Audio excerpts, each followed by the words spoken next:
Second part शुरू करते हैं जो कि बड़ा ही छोटा होने वाला है। सप्लाई हमने पढ़ा, सप्लाई में हमने देखा कि प्राइस के चेंज होने से सप्लाई में असर देखने को मिलता है, और प्राइस अगर बढ़ती है तो सप्लाई भी बढ़ती है, और प्राइस अगर घटती है तो सप्लाई क्वांटिटी सप्लाइड भी घटती है। उन दोनों के बीच में डायरेक्ट रिलेशनशिप है, इसी को लॉ ऑफ सप्लाई भी कहते हैं। तो हमने ये तो देखा कि डायरेक्शन क्या होगा, अगर प्राइस का डायरेक्शन डाउनवर्ड है, घट रही है, तो क्वांटिटी भी नीचे होगी। पर हमने ये नहीं देखा कि कितनी प्राइस घटने पर कितनी क्वांटिटी घटेगी, द एक्सटेंट, द हद, कि 10 रुपए से प्राइस को घटा रहे हो या 50% से प्राइस को घटा रहे हो तो क्वांटिटी क्या भी 50% से ही घटेगी, क्या 60% से घटेगी। तो ये अलग अलग गुड्स में अलग अलग ये चीज़ें रहती हैं। इसी को जो मेजर करते हैं हम कि कितनी प्राइस चेंज होने पर क्वांटिटी सप्लाइड में कितना चेंज आएगा, इसी को कहा जाता है इलास्टिसिटी। इलास्टिसिटी शब्द का ही अर्थ होता है कितना चेंज हो सकती है कोई चीज़। अगर मैं कहूँ इलास्टिसिटी ज़्यादा है, मतलब प्राइस के चेंज होने पर क्वांटिटी सप्लाइड ज़्यादा चेंज होगी। आई बात समझ में। और अगर मैं कहूँ इलास्टिसिटी कम है तो मैं कहूँगा प्राइस के चेंज होने पर क्वांटिटी सप्लाइड कम चेंज होगी। अगर मैं कहूँ इलास्टिसिटी 0 है तो प्राइस के चेंज होने पर क्वांटिटी सप्लाइड बिल्कुल भी चेंज नहीं होगी। तो आइए इसकी डेफिनेशन पढ़ते हैं प्राइस इलास्टिसिटी ऑफ सप्लाई की। It is the measurement of percentage change in quantity supplied. Percentage change in क्या ले रहे हैं हम, quantity supplied of a commodity in response to, किसकी वजह से हो रहा है परसेंटेज चेंज क्वांटिटी सप्लाइड में, in response to some percentage change in its own price. उस गुड्स की खुद की प्राइस चेंज होने से उसके क्वांटिटी पे असर आ रहा है, इसीलिए इसको क्या कहते हैं, प्राइस इलास्टिसिटी। प्राइस में चेंज आने की वजह से उसकी क्वांटिटी सप्लाइड में चेंज आ रहा है, और उसकी कितना चेंज आ रहा है, द एक्सटेंट, द डिग्री, हद कितनी है, उसको इलास्टिसिटी कहते हैं। कितना आ रहा है उसको मेजर करने का formula elasticity of supply equals to percentage change in quantity supplied upon percentage change in price. जाना पहचाना फॉर्मूला लग रहा है, हाँ हमने हमारे ही इस चैनल पर demand, elasticity of demand chapter separate video है, उसमें बताया था। यहाँ बस सप्लाइड की जगह डिमांडेड कर दिया था। फॉर्मूला सेम वैसा ही है, percentage change in quantity demanded था वहां पर, यहाँ पर percentage change in quantity supplied है upon percentage change in price. इसी से हम दूसरा फॉर्मूला निकालेंगे। तो चलो बताओ मेरे को, percentage change in quantity supplied निकालना है तो कैसे निकालेंगे। हमारे पास पुरानी क्वांटिटी होगी गुड्स की तो वो उसको यूज करेंगे।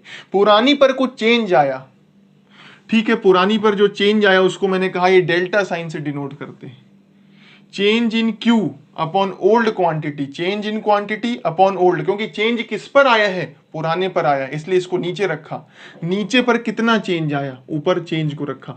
परसेंटेज निकालना है इसलिए 100 से मल्टीप्लाइड कर दो, तो ये क्या आ गया, percentage change in quantity supplied upon क्या करना है, परसेंटेज चेंज इन प्राइस निकालना है। तो वही प्राइस में कितना चेंज आया अपॉन चेंज किस पर आया होगा, पुरानी प्राइस के बाद चेंज हुआ होगा ना, तो पुरानी price, old price, multiplied by 100। 100 से 100 कट गया, ये प्राइस ऊपर चली गई और ये क्वांटिटी नीचे आ गई, ठीक है। तो ये प्राइस ऊपर चली गई तो प्राइस अपॉन ये क्वांटिटी नीचे आ गई, ये मल्टीप्लाइड बाय ये क्वांटिटी तो ऊपर ही है, ऊपर ही रहेगी, change in quantity upon change in price. इन दोनों चीजों को पहले लिखो या इसको पहले लिखो, उससे कोई अंतर नहीं पड़ता। मल्टीप्लिकेशन में टर्म्स आगे पीछे हो उससे कोई असर नहीं पड़ता। तो क्या फॉर्मूला बन के आ गया कि old price upon old quantity multiplied by change in quantity upon change in price. और कौन सी क्वांटिटी ले रहे हैं हम, क्वांटिटी सप्लाइड की बात यहां पर कर रहे हैं। अगर ये डिमांड होता, इलास्टिसिटी ऑफ डिमांड होता तो फॉर्मूला यही होता, पर ये जो क्वांटिटी है वो क्वांटिटी डिमांडेड हो जाती है, यहां पर क्या है, क्वांटिटी सप्लाइड है। तो ये वाला फॉर्मूला हमें कभी कभी यूज करना पड़ेगा और कभी कभी हमें परसेंटेज वाला फॉर्मूला यूज करना पड़ेगा, जिस प्रकार से क्वेश्चन बोले या जिस प्रकार से उसके टर्म्स दिए हों। आई बात समझ में। तो ये तो हमने देखा। ये इसके बाद आता है इलास्टिसिटी में 5 डिग्रियां होती हैं। जैसे डिमांड में भी हमने पढ़ा था ना, 5 टाइप की इलास्टिसिटी होती है। एक तो होती है perfectly elastic, perfectly in elastic, unitary elastic, ठीक है, 3 तो ये हो गई। उसके बाद रिलेटिवली इलास्टिक या मोर देन इलास्टिक जिसको बोलते हैं। उसके बाद रिलेटिवली इन इलास्टिक या जिसको लेस देन इलास्टिक भी बोलते हैं। आइए, घबराइए नहीं, पांचों को हम ग्राफ में समझते हैं। यहां पर ये आपने नोट कर लिया होगा, नहीं तो आप स्क्रीनशॉट ले लीजिए। पहला केस हम देखते हैं, ये बनेगा ग्राफ, इस साइड होगी प्राइस, इधर होगी क्वांटिटी सप्लाइड, शॉर्ट फॉर्म लिख रहा हूं। Point of origin Y axis, X axis. पहला वाला केस किसका ले लेते हैं, परफेक्टली इन इलास्टिक का ले लेते हैं, जहां पर इलास्टिसिटी ऑफ सप्लाई क्या होती है, 0। मतलब प्राइस कितनी भी चेंज हो रही हो, 5, 10, 15, 20 कितनी भी हो रही हो, क्वांटिटी सप्लाइड अगर 100 यूनिट्स कर रहा है प्रोड्यूसर तो उतनी ही करेगा। यहाँ इलास्टिसिटी 0 है, मतलब बिल्कुल चेंज नहीं आएगा। क्या बोलते हैं इसको, परफेक्टली इन इलास्टिक। अब आता है सेकंड केस जो है परफेक्टली इलास्टिक का।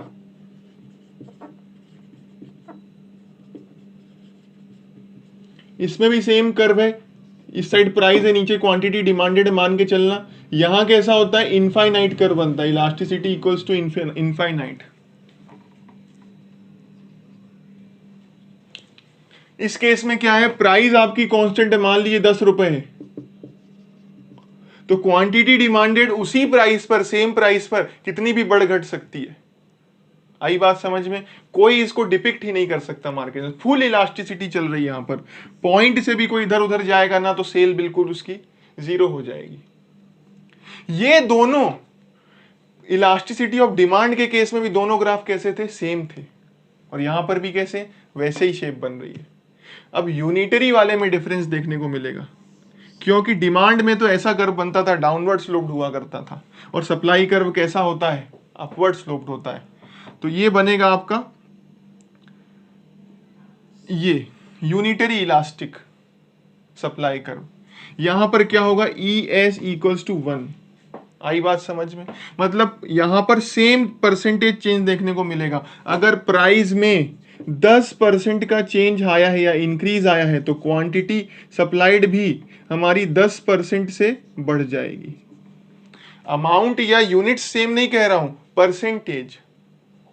जैसे यहां पर अगर 100 रुपए पहले प्राइस थी, 10% से बढ़कर 110 हो गई, तो यहां पर अगर जो यूनिट्स है हमारी 1000 थी, तो 10% से बढ़कर इस पे 1000 थी, तो 10% से अगर प्राइस बढ़ी तो हमारी यूनिट्स भी बढ़ जाएंगी, 10% से 1100 हो जाएंगी। आई बात समझ में, परसेंटेज दोनों यहां पर सेम रहता है इलास्टिसिटी ऑफ सप्लाई का। ये थर्ड केस हो गया। इसको क्या बोलते हैं, जहां इलास्टिसिटी 1 होती है, इसको यूनिटरी इलास्टिक बोलते हैं।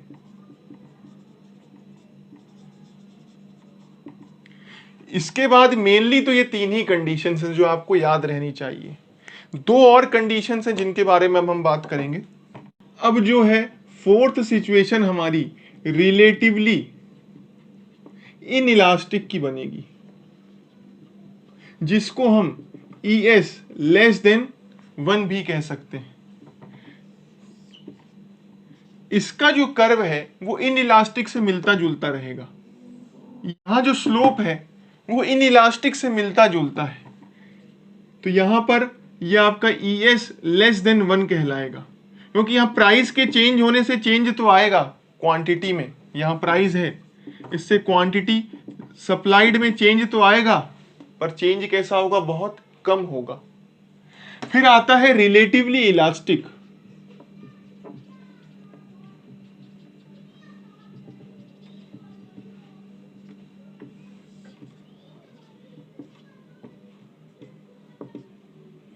इस केस में यहां से कर्व बनेगा और ये ज्यादा फ्लैटर होगा।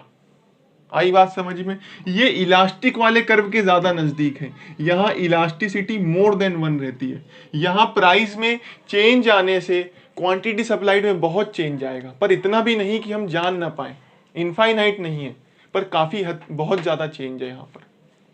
तो ये 5 डिग्रीज ऑफ इलास्टिसिटी हमने देखी, जिसमें से 3 सबसे ज्यादा इंपॉर्टेंट है कि परफेक्टली इन इलास्टिक, जहां इलास्टिसिटी ऑफ सप्लाई 0 होती है, परफेक्टली इलास्टिक जहां इलास्टिसिटी ऑफ सप्लाई इनफाइनाइट होती है, हॉरिजॉन्टल कर्व बनता है, और उसमें कौन सा कर्व बनता है, किसमें, परफेक्टली इन इलास्टिक में, बताओ, वर्टिकल स्ट्रेट लाइन बनती है उसमें, वर्टिकल स्ट्रेट लाइन कर्व, और जिसमें सीधी लाइन प्रोपोर्शनेट जो चेंज बताती है वो सेम इलास्टिसिटी ऑफ सप्लाई जहां 1 हो, उसको यूनिटरी इलास्टिक बोलते हैं।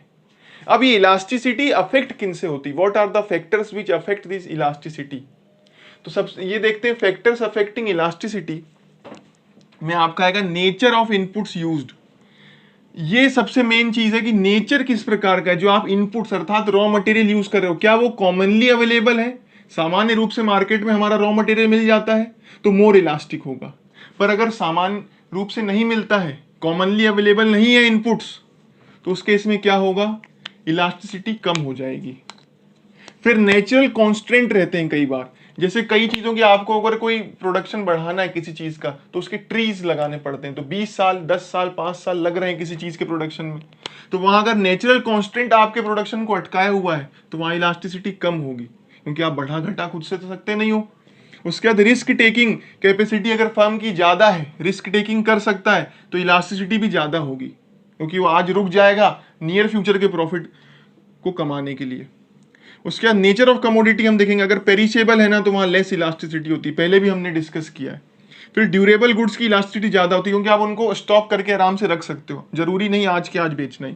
कॉस्ट ऑफ प्रोडक्शन के ऊपर भी है, अगर कॉस्ट ऑफ प्रोडक्शन आपकी ज्यादा लग रही है ना, उस केस में अगर आपका थोड़ा सा ही प्रोडक्शन बढ़ाने से कॉस्ट ऑफ प्रोडक्शन बहुत ज्यादा हाई हो जाती है, तो उस केस में आप कहोगे नहीं, इलास्टिसिटी लेस रहेगी प्रोडक्शन इलास्टिसिटी। अगर कॉस्ट ऑफ प्रोडक्शन आपकी ज्यादा हाई हो जाती है, हल्का सा प्रोडक्शन बढ़ाने से भी कॉस्ट बहुत बढ़ रही है, तो यहां पे इलास्टिसिटी क्या रहेगी,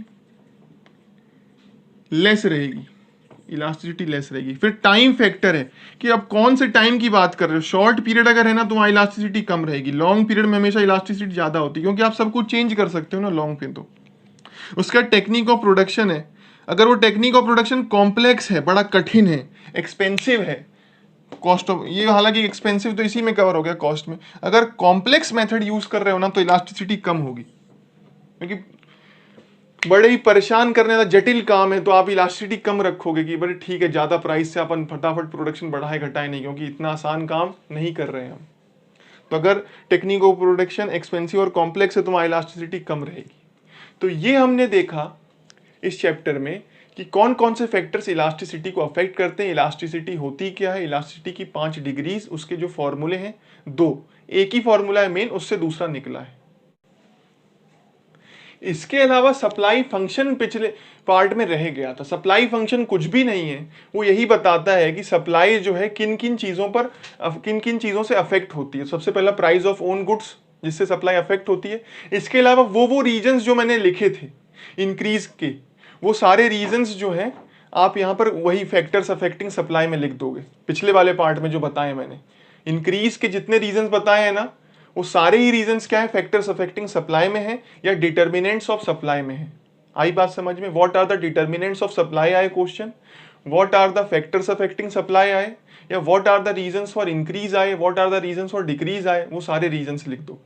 उन रीजंस के साथ साथ एक रीजन और है प्राइस। आई बात समझ में, प्राइस आपका मेन डिटर्मिनेंट ऑफ सप्लाई है। इसी के साथ हमारा सप्लाई चैप्टर और इलास्टिसिटी ऑफ सप्लाई टॉपिक खत्म हुआ। हमने चैप्टर 11th भी खत्म कर लिया, मात्र 2 चैप्टर हमारे माइक्रो इकोनॉमिक्स के बचे हैं। खुशी तो हो रही होगी इसी बात पर, एक लाइक तो बनता है। Subscribe to my channel, thank you. और इंपॉर्टेंट इन्फॉर्मेशन जानने के लिए मेरे बारे में, मेरा व्हाट्सएप नंबर जानने के लिए डिस्क्रिप्शन देखना ना भूलें।